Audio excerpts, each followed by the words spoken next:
Hello friends, I am Neeru and most welcome to my channel beauty and hair styles.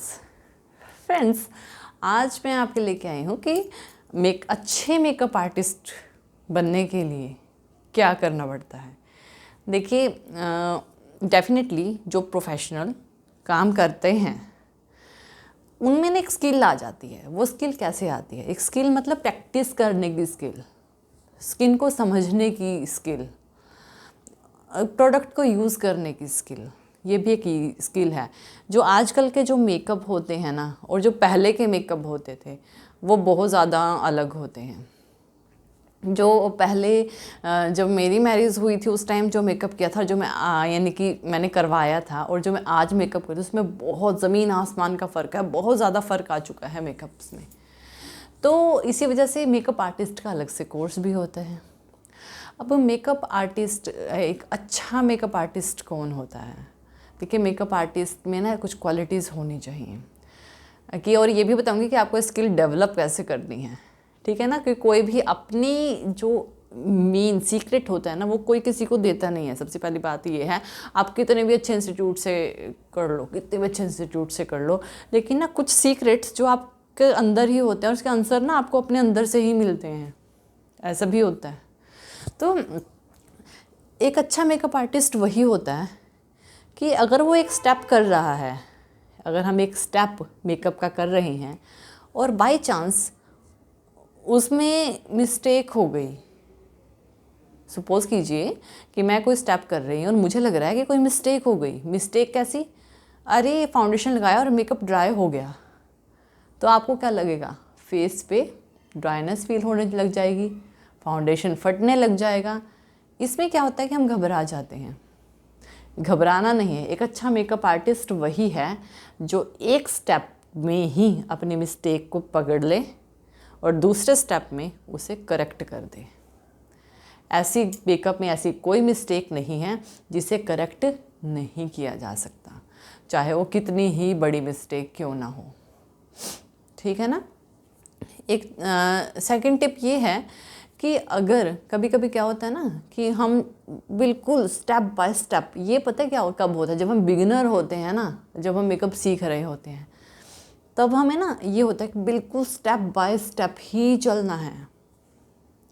लेकिन जो professional होते हैं ना, वो एक दो स्टेप आगे पीछे कर लेते हैं। उनको पता होता है कि अगर मैं इसको थोड़ा बाद में भी करूँगा और इसको पहले भी कर दूँगा तो मुझे कोई प्रॉब्लम नहीं आने वाली है। ठीक है ना? क्यों? क्योंकि वो ऑब्वियसली वो इतने टाइम से वो काम कर रहा है, तो उनके जो हाथ में ना सफाई आ जाती है काम करने में। कह तो रही हूँ कि जो प्रैक्टिस है, practice makes a man perfect. तो ये मैटर करती है। एक ये है कि अगर आप कहीं से भी, आप ना कितने भी अच्छे, मैं कह रही हूँ कि वर्ल्ड के बेस्ट मेकअप आर्टिस्ट से भी सीख रहे हो ना, लेकिन ना आप उनको पूरी तरह अपने अंदर उतार नहीं सकते। ठीक है ना? आप किसी भी पर्सन को, किसी सामने वाले पर्सन को ना अपने अंदर उतार नहीं सकते। तो और कोई भी ऐसा होता नहीं जो अपने ना बिल्कुल बारीक बारीक पॉइंट्स जो उनसे मिस्टेक हुई है वो आपको बता नहीं सकते। यानी कि कुछ पॉइंट्स ऐसे होते हैं कि उनसे भी रह जाते हैं, ठीक है, बताने में या ट्यूटोरियल्स लेने में या क्लासेस लेने में, या कितनी भी हायर क्लासेस आप ले रहे हो, तो ना कुछ चीज़ें आप, कुछ क्वेश्चंस का आंसर ना आपको खुद से ही मिलता है। जैसे मुझे बहुत सारे क्वेश्चंस का आंसर खुद से ही मिला है, जिसमें किसी का हाथ नहीं है। बहुत सारी चीज़ों में हाथ है और बहुत सारी चीज़ों में नहीं है।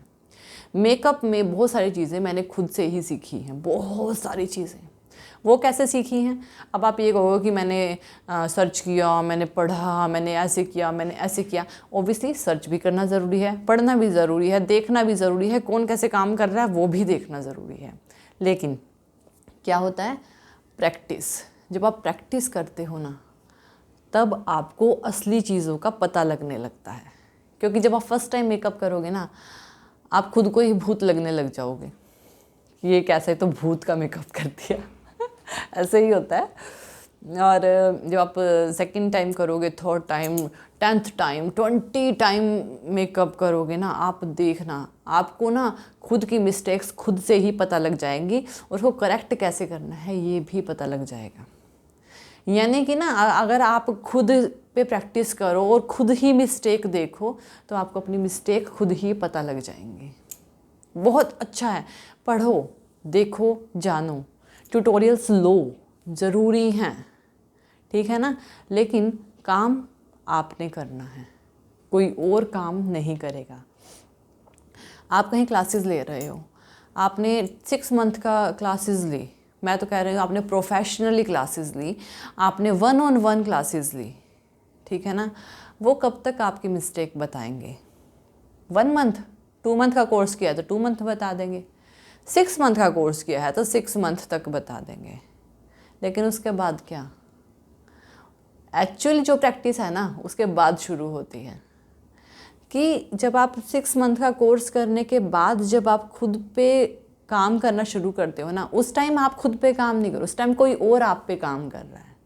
जिस टाइम आप मेकअप का कोर्स कर रहे हो, मेकअप आर्टिस्ट का कोर्स कर रहे हो, इसका मतलब है कि कोई और आपके ऊपर काम कर रहा है जो आपको उसको सिखा रहा है। लेकिन जब कोर्स पूरा हो जाता है तब आप खुद के ऊपर काम करने लग जाते हो, ठीक है ना, यानी कि खुद की स्किल्स को बढ़ाने में काम करने लग जाते हो। आप देखते हो कि उसे मैं इस चीज़ को मैं और ज़्यादा इम्प्रूव कैसे करूं, तो इस चीज़ का बिल्कुल ध्यान में रखना है। तो एक अच्छा मेकअप आर्टिस्ट वही होता है मेरे अकॉर्डिंग तो, कि जो अपनी मिस्टेक देखकर समझ जाए और उसे करेक्ट भी कर ले, ठीक है ना। बहुत ऐसी बात नहीं है हमसे मिस्टेक नहीं होती, हमसे भी बहुत मिस्टेक होती है, क्यों नहीं होती।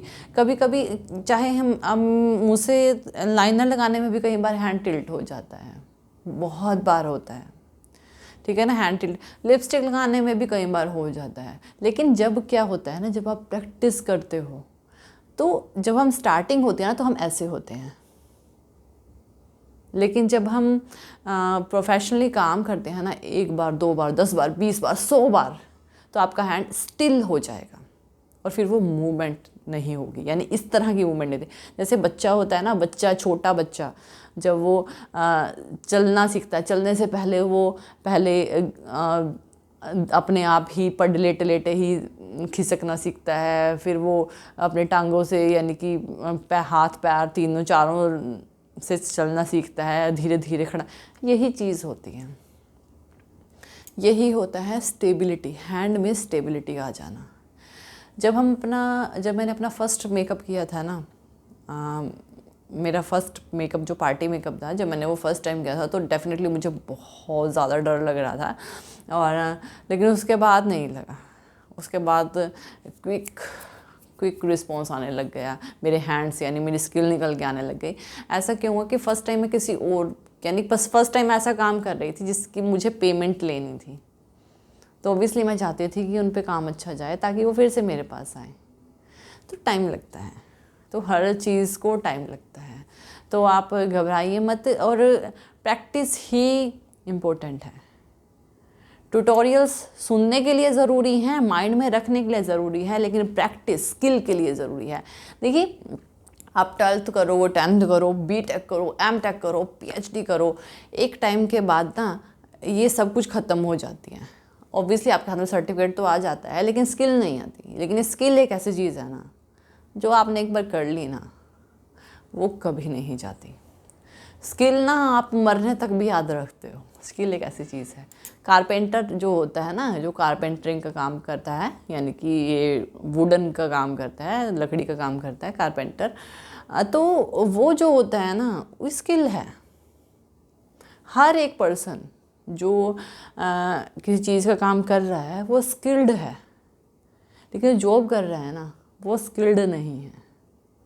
एक चीज़ कहूँगी मैं, ठीक है ना। तो ये अच्छा चीज़ है, मेकअप आर्टिस्ट बनने के लिए आपको प्रैक्टिस बहुत ज़्यादा करनी पड़ेगी। So friends, I hope so कि आपको ये मेरा वीडियो पसंद आया होगा।